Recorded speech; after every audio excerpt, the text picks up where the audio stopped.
This video is on the challenge question of mixed exercise 11.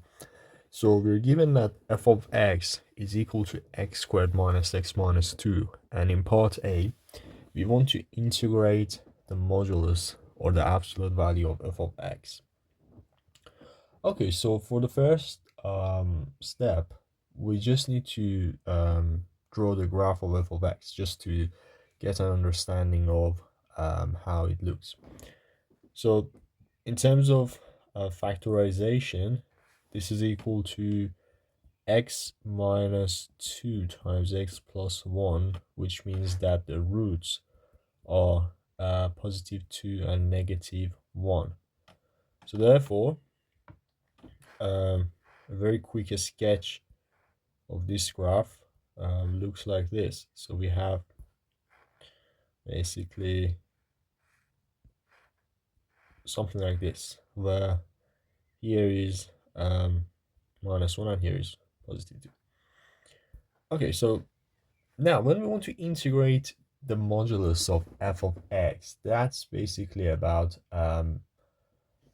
sort of this region that is negative is also going to be positive, right? So that's what happens when we do the modulus, because you'll have a shape that will look like this. So if you ignore the green parts here, then the modulus part of that is going to look like this, because this side will just be reflected.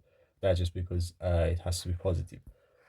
But I'm just going to keep this shape because it helps us in terms of writing the integration in simpler steps.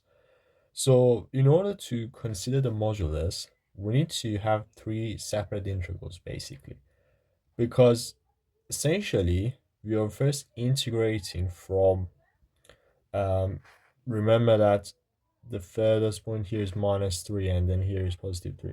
So essentially at the beginning, we are integrating from minus 3 to minus 1. So we have x squared minus x minus 2 dx. So this part is already positive, so the modulus has no effect, that's fine.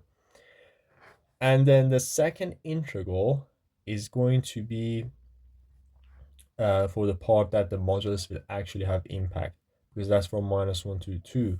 But remember that we do negative, so we'll have, this is the first integral, then minus the second integral. And the reason that it's minus is because if you just integrate this region from minus 1 to 2, then this is going to give you a negative answer, because this is below the x-axis.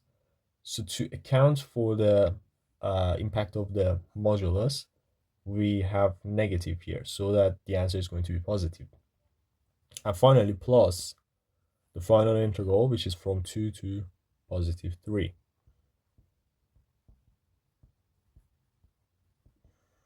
And this way, we can basically integrate this. So obviously, we just need to integrate this once and then evaluate this for each part. So first of all, when we integrate, we'll get 1 over 3x cubed minus a half x squared minus 2x, and then we just need to evaluate this for each part. So the first part is when the bounds are minus 1, minus 3. The second part is going to be minus when the bounds are, so just writing the same thing when we integrate. So the bounds this time for the second integral are 2 and minus 1. And finally, for the last one,